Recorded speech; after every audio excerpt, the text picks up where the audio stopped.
마태와 마가 역시 예수께서 베드로를 부르신 이야기를 기록하고 있기는 하지만 많은 물고기를 잡은 이 이야기는 오직 누가만이 기록하고 있습니다. 요한복음 21장에도 고기 많은 잡은 이야기가 기록되어 있어요. 특이하게도 요한은 그때 잡은 물고기의 숫자가 153마리였다고 아주 구체적으로 밝히고 있습니다.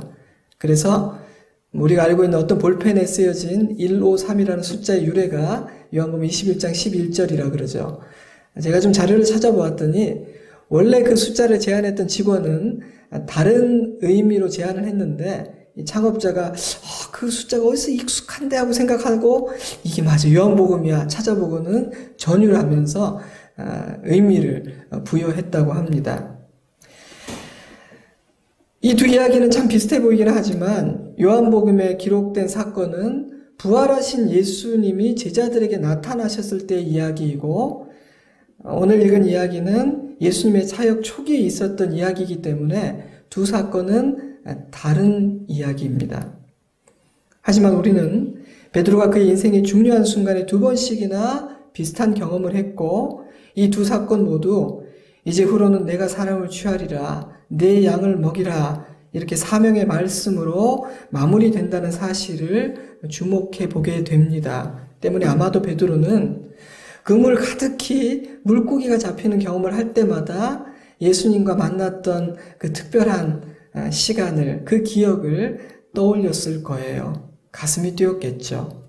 저는 우리에게도 하나님을 기억하게 만드는 특별한 경험이나 상징 또는 말씀이 있을 거라고 생각합니다. 하나님께서는 종종 우리들을 위해 그런 것들을 허락하시거든요. 혹시 여러분에게 떠오르는 어떤 것이 없는지 모르겠습니다. 아마 베드로에게는 그물 가득 물고기를 잡는 경험이 그런 것이 아니었을까 그렇게 짐작해 봅니다.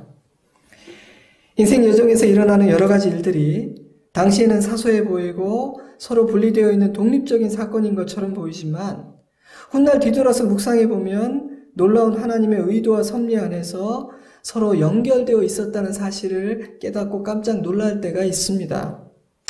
우연히 일어나는 일이라거나 서로 관계가 없는 독립적인 일이 아님을 깨닫게 되는 것이죠. 그렇구나. 그것이 이것과 이렇게 연결이 되어 있었던 것이구나.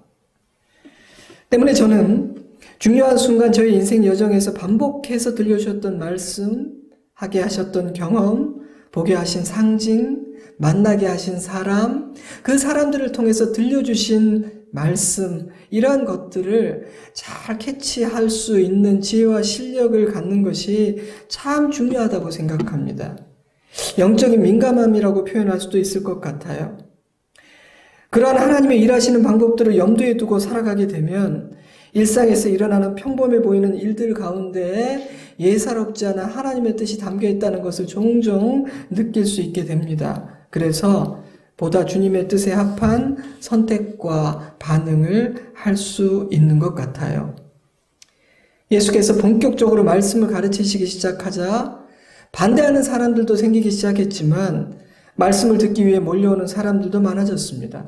그날도 예수님은 게네사렛 호숫가에 서서 말씀을 전하고 계셨는데 가르치시던 도중에 호숫가에 정박되어 있는 두 척의 배를 바라보셨습니다.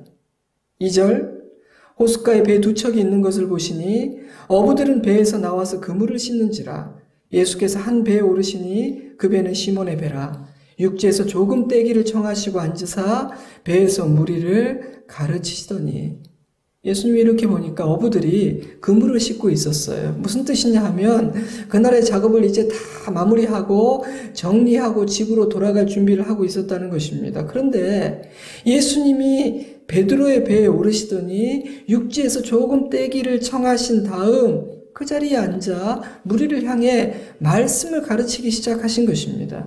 아마도 이런 그림이었을 것 같아요.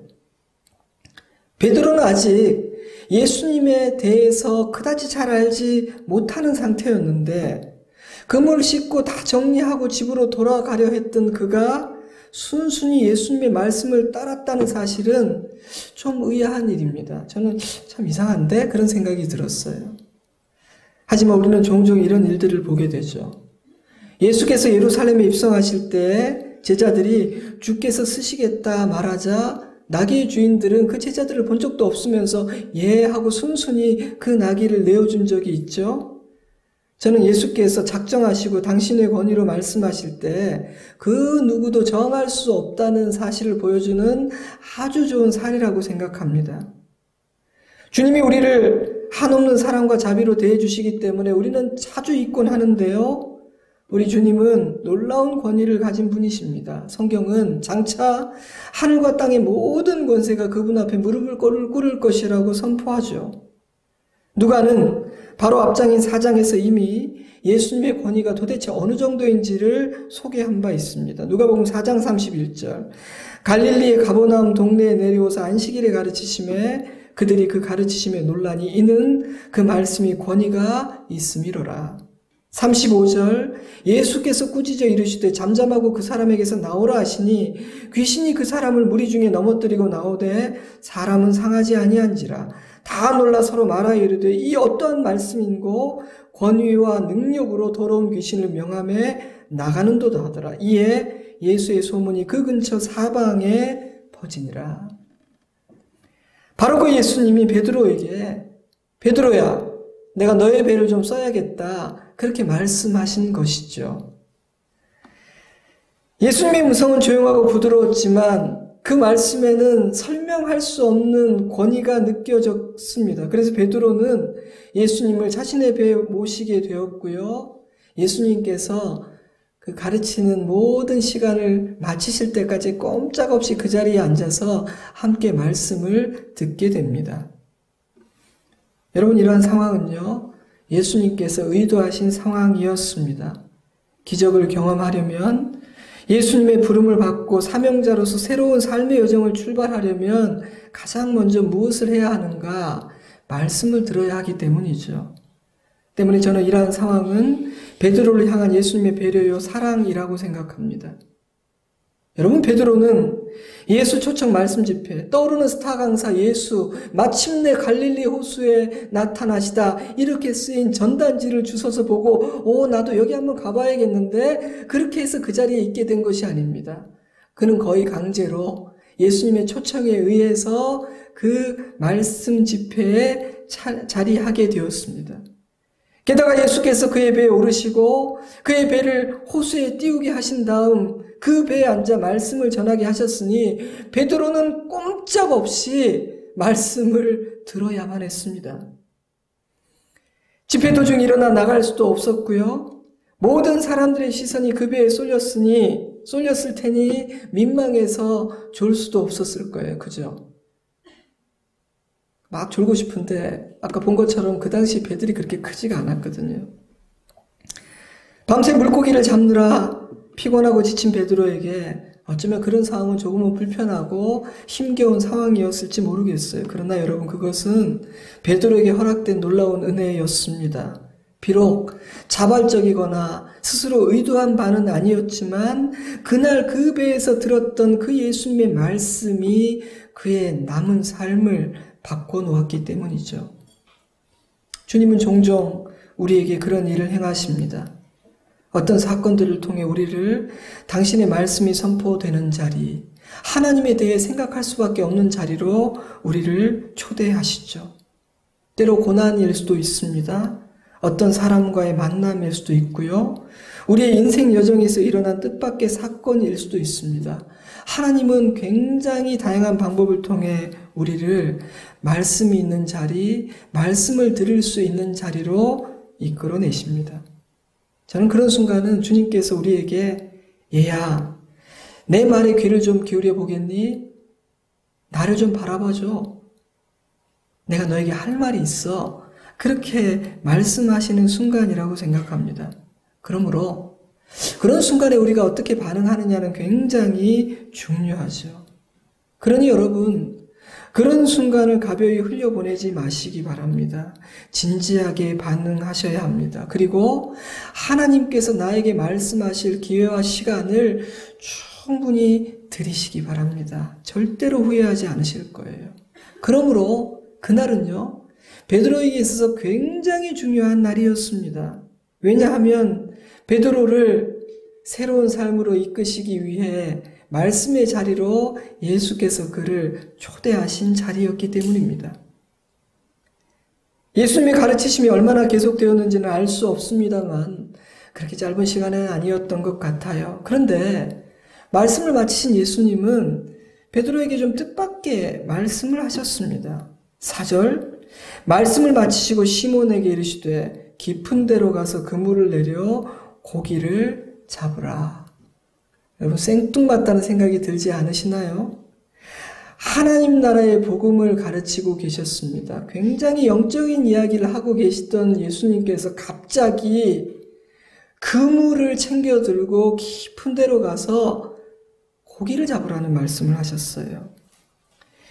예수님은 이들이 이미 조업을 다 마치고 그물을 씻고 있는 것을 보셨습니다. 게다가 예수님은 어부가 아니셨어요. 예수님의 전공 분야는 나무를 만지는 일이었습니다. 게다가 권유가 아니라 명령을 하셨죠.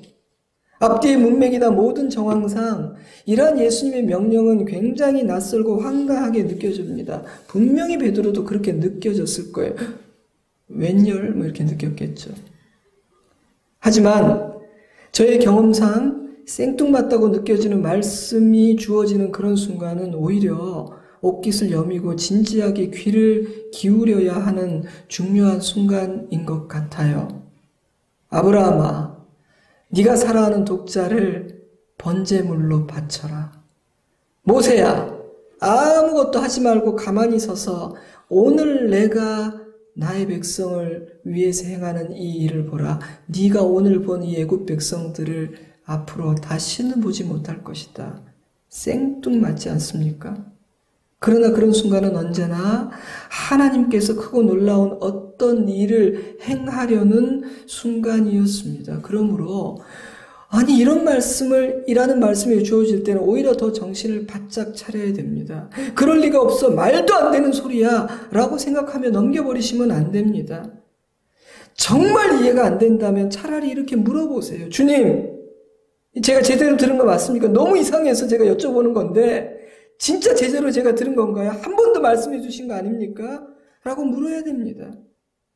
만약 내가 잘못 들은 것이 아니라면 그런 순간은 분명 하나님께서 우리의 삶에 어떤 놀라운 일을 행하시려 하는, 우리로 하여금 신비한 것을 보게 하려는 그런 순간이기 때문입니다. 그러나 그날 베드로는 다시 물을 필요조차 없었습니다. 왜냐하면 예수님께서 무엇을 원하시는지가 분명했기 때문입니다. 베드로는 어떻게 반응했죠? 선생님, 우리들이 밤이 새도록 수고하였을 때 잡은 것이 없지만은 말씀에 의지하여 내가 그물을 내리리이다. 베드로는 예수님의 말씀 그대로 행동했습니다. 사실 베드로는 예수님의 명령을 정중하게 거절할 수 있는 합리적인 많은 이유들을 가지고 있었습니다. 예수님은 목수이고 베드로는 어부였으니 적어도 물고기 잡는 일에서만큼은 예수님보다 베드로가 전문가였죠. 그러한 자신의 식견과 경험으로 볼 때 지금은 고기가 잡히는 시간이 아니었어요. 게다가 깊은 곳에 그물을 던지는 것은 더욱더 어리석은 일이었습니다. 아이러니한 일이지만 저는 종종 이 전문가가 가진 한계와 위험성을 볼 때가 있습니다. 이 분야의 전문가이기 때문에 내가 잘 안다고 생각하는 그 분야에 있어서 하나님의 뜻과 주권을 온전히 인정하지 못하고 자신의 경험과 생각에 갇혀서 좁게 생각하는 실수를 범하는 경우가 적지 않더라고요. 그래서 신기하게도 종종 하나님은요, 초심자와 비전문가를 통해서 당신의 일을 행하실 때도 많이 있습니다. 오히려 신앙의 베테랑들이 아니라 정말 아무것도 모르고 뜨겁게 주님을 사랑하는 열정 하나만을 가진 이제 갓 태어난 갓난아기와 같은 사람들을 통해서 하나님의 일을 행하실 때도 있죠. 그런 차원에서 생각해 본다면 고기 잡는 분야에서 베테랑이었던 베드로에게 주어진 깊은 데로 가서 그물을 내려 고기를 잡으라는 예수님의 명령은 큰 도전이기도 했습니다. 왜냐하면 전문가의 입장에서 이건 아닌데 싶었을 테니까요. 뿐만 아니라 베드로는 이미 충분히 노력했고 그래서 많이 지쳐 있었습니다. 선생님, 우리들이 밤이 새도록 수고하였을 때 잡은 것이 없지만은 Master, we've worked hard all night and haven't catch anything.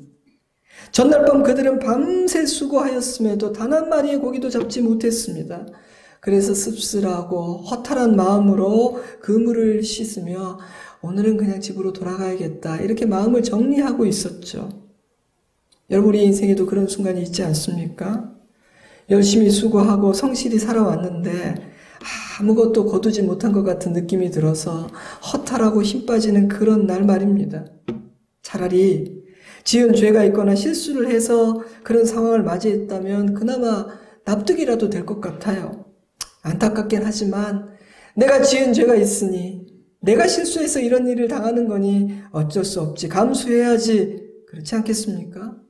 하지만 나름 성실하고 열심히 살아온 것 같은데, 이런저런 어려움들도 참 많았지만 그래도 내가 잘 견뎌온 것 같은데, 오늘 본문의 표현을 빌리자면 밤이 새도록 수고하였음에도 불구하고 아무것도 거두지 못한 것처럼 느껴지는 그런 날, 우리는 훨씬 더 절망이 되고 허탈하고 허망하다는 느낌을 가질 수 있지 않겠어요?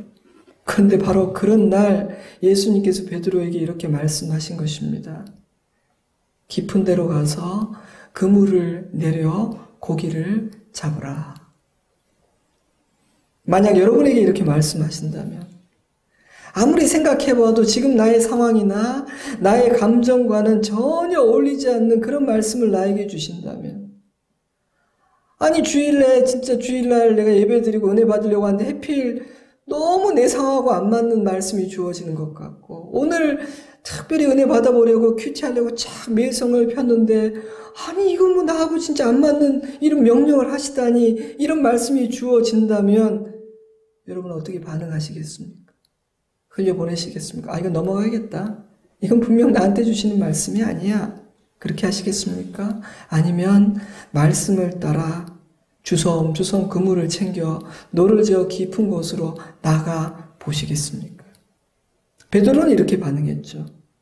밤이 새도록 수고하였을 때 잡은 것이 없지만은 말씀에 의지하여 내가 그물을 내리리이다. But because you say so, I will let down the nets. 베드로가 이렇게 행동했던 이유는 굉장히 심플했습니다. 말씀에 의지하여. 무슨 뜻인가요? 베드로는 예수님의 말씀 앞에서 고기 잡는 전문가로서 반응하지 않았던 거예요. 영어 번역이 아주 쉽고 굉장히 멋지다고 저는 생각을 했어요. But because you say so. 무슨 뜻입니까? 제가 이 짧은 문장을 굉장히 길게 확장해서 설명을 해드릴게요. 주님, 실은 지난밤 저희는 밤새도록 애를 썼는데요, 아무것도 얻지를 못했습니다. 그러니 저녁 시간보다 더 고비가 잡히지 않는 이 시간에 그물을 내린다고 해서 무엇을 얻을 수 있겠습니까? 그러나 당신이 그렇게 하라고 말씀하시기 때문에 제가 그 말씀을 따라 순종하겠습니다. 다시 그물을 내려볼게요. 그 말은요, 자신의 오랜 경험과 상식, 그리고 어젯밤의 실패에도 불구하고 당신이 하라고 하시는 그 말씀을 따라 행동하겠다는 겸손한 고백이었습니다. 여러분, 베드로가 어떻게 그런 고백을 할 수 있었을까요? 저는 그가 예수님의 말씀을 들었기 때문이라고 생각합니다. 그가 배에 앉아서 들었던 그 말씀들이 지금 자신에게 주어진 예수님의 말씀에 순종할 수 있는 근거와 능력이 되었다는 말입니다. 달리 말하면 베드로가 예수님의 말씀을 듣지 않았다면, 그 말씀의 자리에 있지 않았다면 그는 지금 주어지는 이 명령에도 순종할 수 없었다는 뜻입니다. 예수님의 말씀을 배에 앉아 듣는 동안 그의 마음에서는 변화가 일어났고 예수님을 향한 신뢰가 조금씩 자리 잡기 시작했을 것입니다. 그렇지 않았다면 어떻게 생명부지의 예수님이 주시는 비상식적인 명령을 따를 수 있었겠어요? 그래서 예수님은 기적을 행하시고 당신의 영광을 그에게 보이시고 베드로에게 새로운 삶을 선물하기 전에 먼저 그에게 말씀을 들을 수 있는 기회를 허락해 주신 것이죠. 사랑하는 성도 여러분, 말씀을 읽고 말씀을 듣고 말씀을 묵상하는 것이 얼마나 중요하다고 생각하십니까? 하나님의 말씀은 살아있고 능력이 있습니다. 그럼에도 아무리 듣고 들어도 믿음이 자라지 않는 것 같습니까? 듣고 또 들어도 나에게 아무런 일도 일어나지 않는 것 같습니까? 그렇지가 않습니다.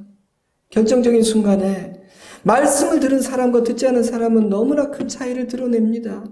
말씀을 들은 사람에게는 내가 들었던 그 말씀들이 떠오르게 됩니다. 결정적인 순간이에요. 때로는 말씀이 나를 너무나 괴롭혀서 내가 절대 가지 않아야 할 그 길을 가지 못하도록 내 앞길을 가로막고 그 앞에 서기도 합니다. 때로 말씀은 우리를 굉장히 불편하게 만들므로 우리를 보호합니다. 때로 말씀은 나를 절망 가운데서 건져내고 포기하려던 자리에서 일어서게 만듭니다. 못나고 뾰족한 것들을 깎아내고 더러운 것들을 씻어내며 불태웁니다. 말씀은 나에게 용기를 주며 소망을 허락합니다. 그러므로 말씀을 듣고 소유한 사람과 그렇지 않은 사람의 인생은 같을 수가 없는 것이죠. 그러므로 여러분, 내가 어쨌거나 말씀이 있는 그 자리에 있다는 것은 굉장한 일입니다. 말씀이 선포되는 자리를 지키고 그 자리를 사랑한다는 것은 굉장히 위대한 선택입니다. 두고 보십시오. 굉장한 차이를 만들게 될 테니까요. 예수님의 말씀을 들었던 베드로는 예수님의 명령에 순종할 수 있었죠. Because you say so. 그는 주님의 말씀 앞에서 자신의 경험과 생각을 다 내려놓았어요. 하지만 솔직히 너무나 작고 사소한 순종으로 보입니다. 여러분, 예수님이 그에게 요구한 것은 목숨이 아니었잖아요. 전 재산이 아니었지 않습니까? 나를 위해 죽을 수 있겠니? 네가 가진 거 다 팔아서 나한테 바칠 수 있겠어? 이런 요청하신 것이 아니잖아요. 그저 깊은 곳에 가서 그물을 던져서 고기를 잡을 수 있겠니라는 작은 요청이었습니다. 조금만 더 수고하고 조금만 더 불편을 감수하면 되는 그런 종류의 명령이었죠. 그러므로 베드로가 그날 했던 순종은 별로 대단치 않은 순종으로 보이기도 합니다. 그런데 우리가 주목해야 될 사실은요, 예수님은 그의 순종을 작은 것으로 여기지 않으셨다는 거예요. 그날 베드로가 했던 순종은요, 베드로의 삶이 새로운 차원으로 들어가게 하는 문을 여는 열쇠가 되었습니다. 사랑하는 성도 여러분, 크든 작든 모든 순종의 무게는 하나님 앞에서 굉장히 무겁습니다. 하나님은 그 순종을 굉장히 가치 있게 여기십니다. 여러분은 하나님의 분명한 말씀 앞에서 여러분의 생각을 다 내려놓아 보신 적이 있으십니까? 하나님의 말씀을 있는 그대로 아멘하며 받아보신 적이 있으신가요? 제가 아는 모든 믿음의 사람들은 하나님 앞에 자신의 모든 생각과 지식과 경험을 내려놓는 순종의 순간을 통과했습니다. 그리고 그 순간 그들은 하나님께서 그들 앞에 주신 그 문을 열고 이전에 알지 못했던 새로운 차원으로 들어가는 것을 저는 보았습니다. 그런데 그 문을 여는 열쇠가 무엇인가? 순종이더라고요. 그들은 주어진 하나님의 말씀 앞에 순종함으로 순종이라는 열쇠를 가지고 문을 열고 새로운 차원으로 들어가는 은혜를 입더란 말입니다. 우리가 그렇게 할 때 하나님은 놀라운 일을 보게 하십니다. 다시 말씀드리지만 어찌 보면 베드로가 그날 했던 순종은 별것 아닌 작은 순종으로 보일 수 있습니다. 그러나 베드로가 예수님의 말씀대로 깊은 곳에 가서 그물을 내리는 행동을 했을 때 그는 굉장히 놀라운 일을 보게 됩니다. 6절 말씀, 그렇게 하니 고기를 잡은 것이 심이 많아 그물이 찢어지는지라 이에 다른 배에 있던 동무들에게 손짓하여 와서 도와달라 하니 그들이 와서 두 배의 체험에 잠기게 되었더라. 그날 베드로가 보았던 놀라운 일은 무엇입니까? 물고기 엄청 잡은 것인가요? 물론 그것도 놀라운 일이긴 합니다. 9절과 10절을 보면 그 광경을 목격한 모든 사람들이 놀랐다라고 표현하고 있는데 이 놀랐다는 헬라어 단어는 몸이 마비되었다는 뜻입니다. 그러니까 너무너무 경악을 해서 굳어버린 것이죠. 왜냐하면 그들이 본 것은 사람의 기술로 노력을 해서 얻을 수 있는 그런 수준의 일이 아니었기 때문이었습니다. 그러나 저는 그날 베드로가 경험한 진짜 놀라운 일은 고기를 많이 잡는 기적이 아니라 자기 앞에 서 계신 그 예수님이 어떤 분이신지를 알게 되는 은혜였다고 생각합니다. 그래서요, 그 일을 경험했던 베드로는 이렇게 고백해요. 8절, 시몬 베드로가 이를 보고 예수의 무릎 앞에 엎드려 이르되 주여 나를 떠나소서 나는 죄인이로소이다 하니, 놀랍게도 베드로는 배에 가득한 물고기를 보고 있는 것이 아니라 그 배에 계신 예수님을 보고 있는 것이죠. 5절에서 그는 예수님을 선생님이라고 불렀는데 이제는 주여라고 부르고 있으며 자신을 죄인이라고 표현하고 있습니다. 그러므로 이 순종을 통해 보게 된 놀라운 영광은 고기를 많이 잡는 기적이 아니라 예수님이 누구인가를 알게 되는 은혜였습니다. 그것은요, 이 기적 이후에 이어진 이들의 반응으로도 증명이 됩니다. 11절, 그들이 베드로 육지에 대고 모든 것을 버려두고 예수를 따르니라. 그들은 어부였습니다. 그러니 그물이 찢어지고 두 배가 잠길 정도로 물고기를 잡았다는 사실은 그들을 흥분시키는 놀라운 축복이었을 겁니다. 그런데 그들은요, 그 모든 것을 버려두고 예수를 따라갑니다. 어부가 배와 물고기를 버린 거예요. 사업을 하는 사람은 사업이 잘 되고 돈을 버는 것이 목적 아니겠어요? 그런데 말도 안 되는 오퍼가 와가지고 갑자기 막 회사가 100배로 뻥튀기 될 만한 수입이 생긴 거예요. 그런데 그 사람이 그토록 목표로 했던 그 모든 것들을 내려두고 예수를 따라가는 그런 일이 일어난 거예요. 만약 이 이야기의 핵심이 만선의 기적이라거나 물질의 축복이었다면 그들이 주님이 공급해 주신 세상의 복에 감사하는 것으로 이야기는 마무리됐을 거예요.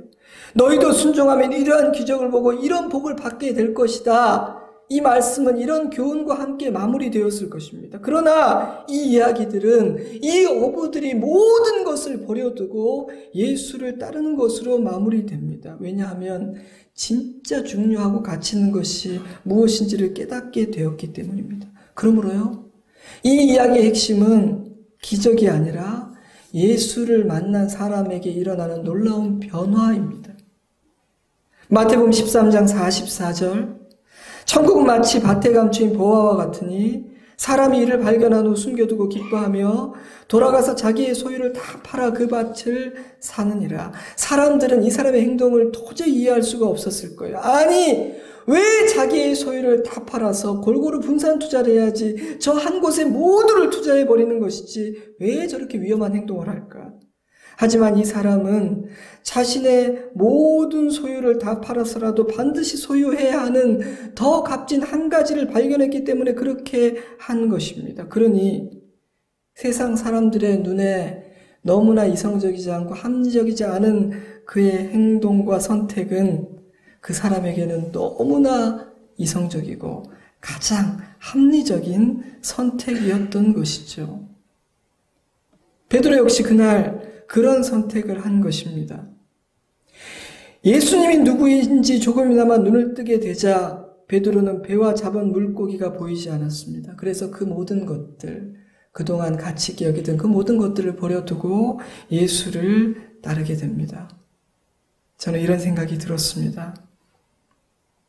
그렇다면 우리가 여전히 물고기에만 관심이 있다면 어쩌면 우리는 아직 주님을 제대로 만나지 못한 것일 수도 있겠구나.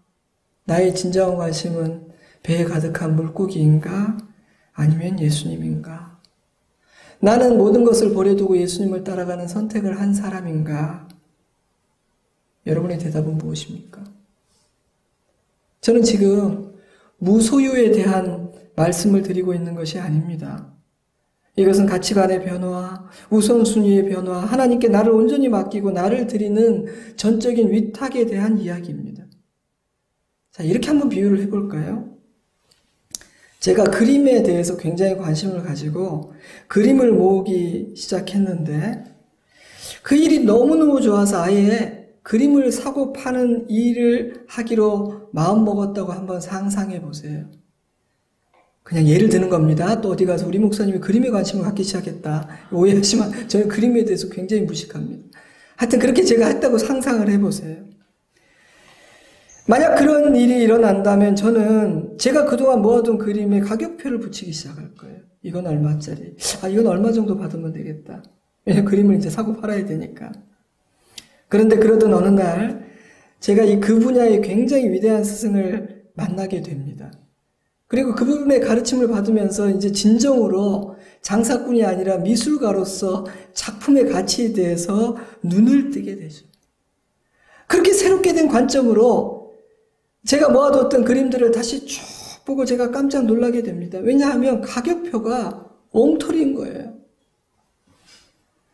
싸구려 그림에 고가의 가격표가 붙어 있는가 하면 너무나 대단한 명품에 터무니없이 싼 가격표가 붙어 있기도 하고, 정말 가치 없는 그림이 가장 중요한 자리에 딱 걸려 있는가 하면 너무너무 소중하게 다뤄야 될 가치 있는 작품이 저 구석에 함부로 방치되어 있다는 사실을 발견하게 되죠. 왜 그랬을까요? 제가 가치를 판단할 실력이 없으니까 뒤죽박죽 엉망으로 배치가 되어 있고 가격표가 그렇게 붙어 있었던 겁니다. 만약 제가 그런 사실을 어느 날 발견하게 되었다면 제가 제일 먼저 어떤 일을 할 것 같습니까? 아마 저는 잘못 붙여둔 모든 가격표를 떼고 다시 새로운 가격표를, 그 작품의 가치에 맞는 가격표를 하나하나 붙이기 시작할 겁니다. 그뿐만이 아니죠. 그림이 걸려있는 모든 위치를 다 바꾸기 시작할 거예요. 옛날에는 너무나 이게 귀한 줄 알았기 때문에 앞에 두었던 것들을 뒤로 밀어내고, 옛날에는 이것이 별 의미가 없고 가치 없는 것이기 때문에 처박아 두었던 물건을 다시 풀고 쓸고 닦아서 고이 모시는 일들을 하게 될 겁니다. 그렇지 않겠어요?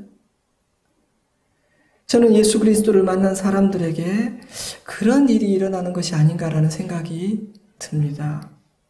그날 베드로에게 그런 일이 일어났던 것이죠. 한번 생각해 보세요.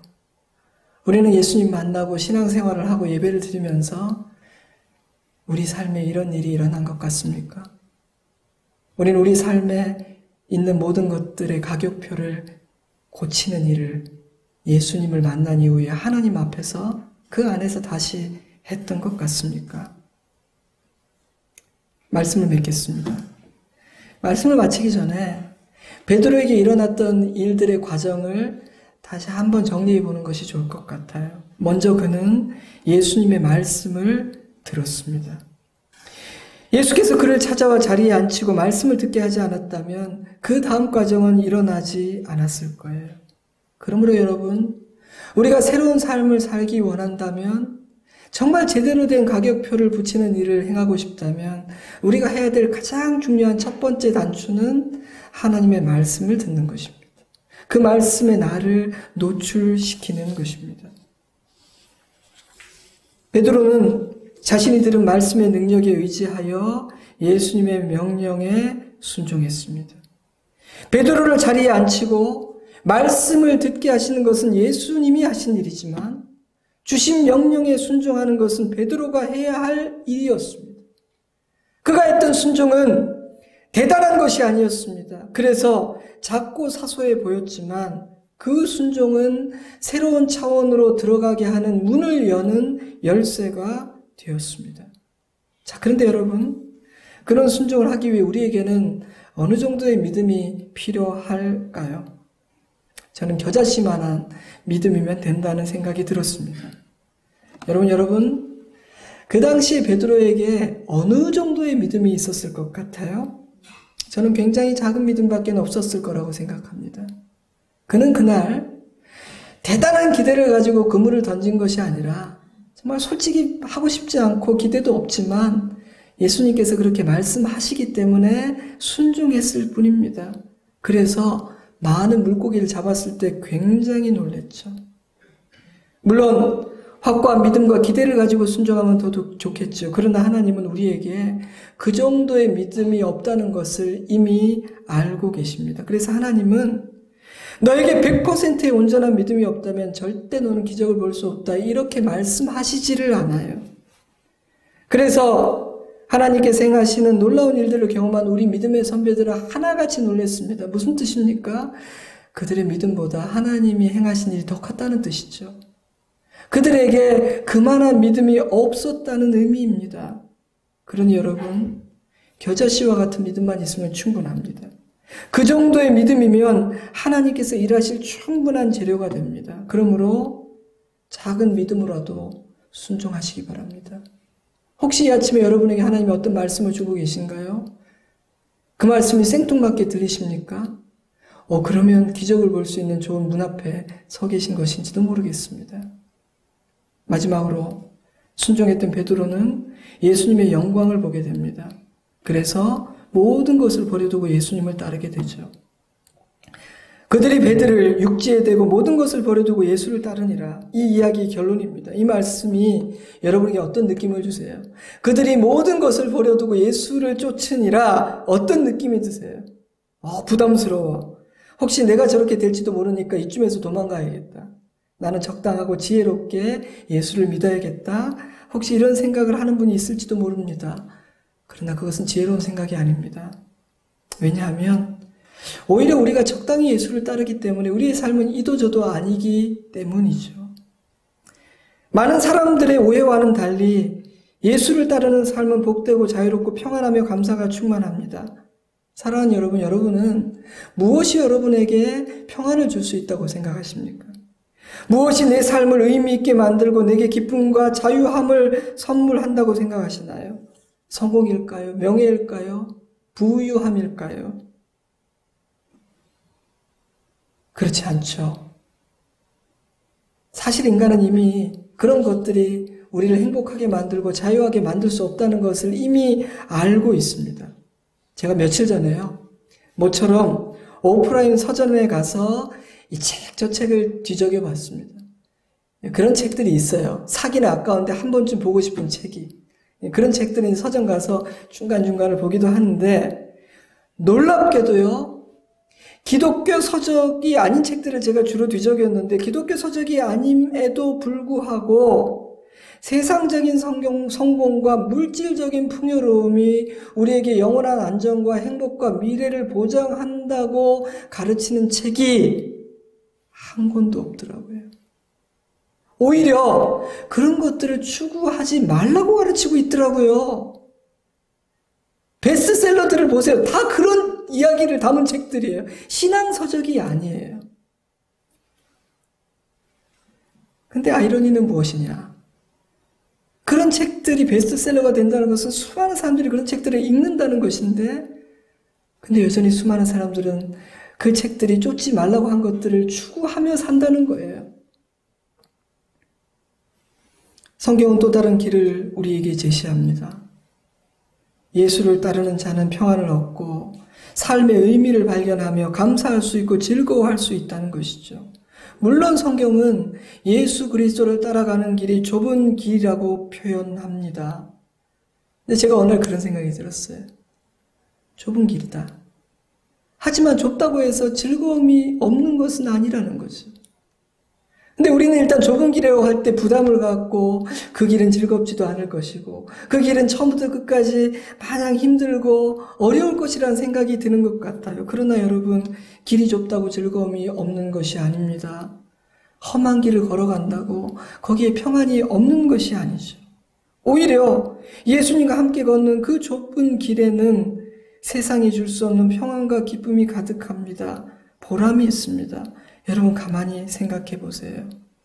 우리도 종종 믿음이 없고 부족하다고 생각하는 우리도 종종 그런 하늘의 기쁨을 예수님 안에서 경험하지 않습니까? 주님은 그런 은혜가 살다가 어쩌다 경험하는 은혜가 아니라 매일 누리는 일상의 은혜가 되기를 원하십니다. 베드로를 그러한 삶으로 초대하기를 원하십니다. 그래서 주님은 우리를 찾아와 우리 인생의 배에 오르시고 그 배를 호수에 띄우게 하신 후에 말씀을 듣게 하십니다. 생뚱맞다고 생각되는 명령을 주시고 순종을 요구하십니다. 그 모든 일들의 목적은 하나님의 영광을 보게 하는 것입니다. 그래서 그 영광에 눈을 뜨고 나니 내가 붙였던 가격표가 얼마나 잘못 붙여져 있는지를 깨닫고 다 떼어내고 새로운 가격표를 붙이고 주님을 따르는 사람이 되게 만드시는 것입니다. 사랑하는 성도 여러분, 저와 여러분에게 그런 놀라운 일이 일어나기를 주님의 이름으로 축복합니다. 이 이야기를 읽으면서 저는 그런 생각을 해보았어요. 나는 어느 단계쯤에 와 있을까? 여러분, 오늘 이 베드로 이야기를 제가 처음부터 조곤조곤 설명을 해드렸습니다. 이미 다 알고 계신 이야기를 쭉 설명을 해드렸어요. 여러분은 지금 어느 단계에 어떤 과정에 서 있는 것 같으십니까? 그리고 지금 여러분은 무엇을 해야 하는 것 같습니까? 오늘 이 말씀을 묵상하며 주님 앞에 반응함으로 새로운 삶으로 향하는 문을 열고 들어가는 은혜가 저 여러분에게 있기를 주님의 이름으로 축복합니다. 기도하겠습니다. 사랑하는 성도 여러분, 주님은 우리에게 더 좋은 것을 주기를 원하십니다. 더 좋은 삶으로 우리를 이끌기를 원하십니다. 오늘 이 말씀 앞에서 그 주님의 이끄심 앞에 반응하는 우리가 되었으면 좋겠습니다. 무엇이 우리로 하여금 그 다음 단계로, 그 다음의 차원으로 들어가는 것을 방해하고 있는 것 같습니까? 지금 우리가 무엇을 해야 할 것 같습니까? 그 자리에서 주님의 음성을 듣고 반응하는 우리가 되었으면 좋겠어요. 잠시 기도하겠습니다.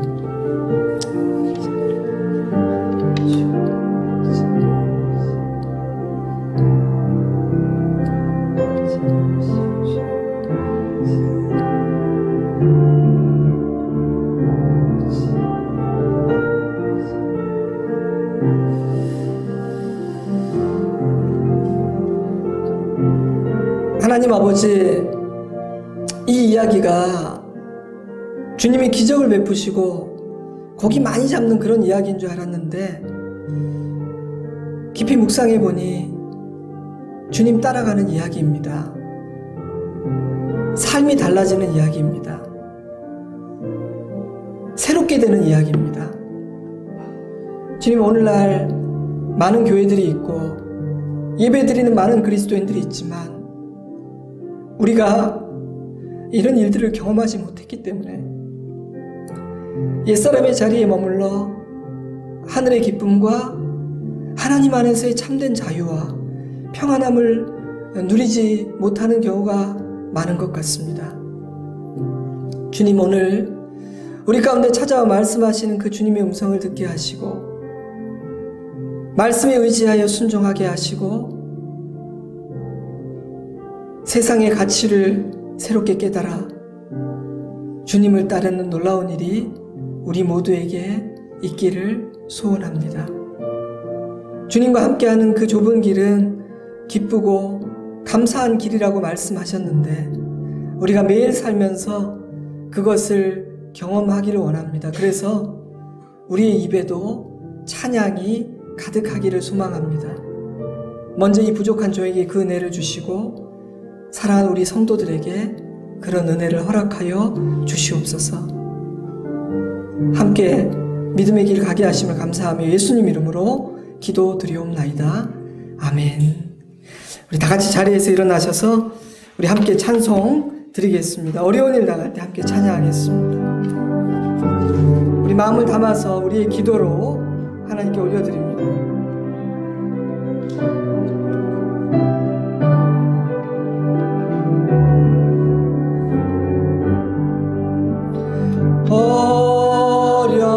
어려운 일 당할 때 나의 믿음 적으나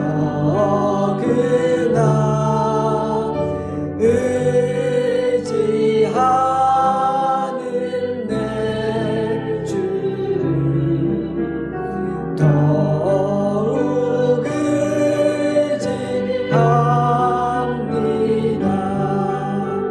세월 지나갈수록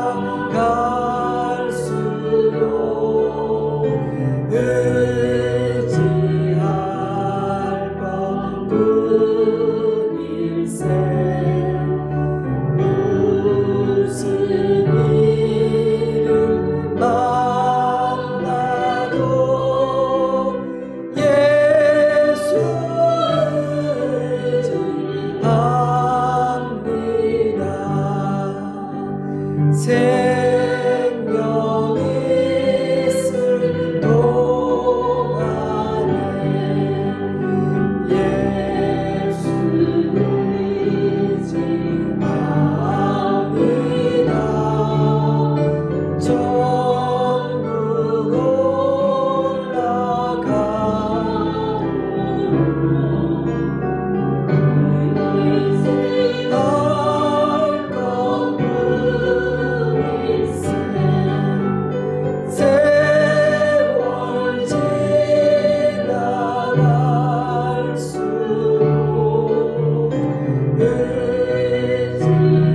지나갈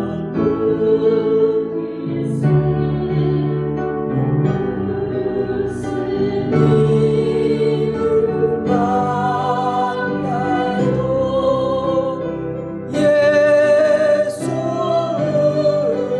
의지합니다. 지금은 우리 구주 예수 그리스도의 은혜와 하나님 우리 아버지의 크신 사랑하심과 성령 하나님의 교통하심과 도우심과 인도하심과 보호하심의 은혜가 그동안 의지하고 따라가던 모든 것들을 다 내려놓고 오직 나의 주 예수 그리스도를 쫓아가기로 결심하고 소원하며 삶의 자리로 돌아가는 사랑하는 성도들과 그 가정 위에 우리 좋은 씨앗 교회와 주님이 사랑하시는 모든 열방의 교회 위에 이 나라 이 민족 위에 이제로부터 영원토록 함께 하시옵기를 간절히 축원하옵나이다.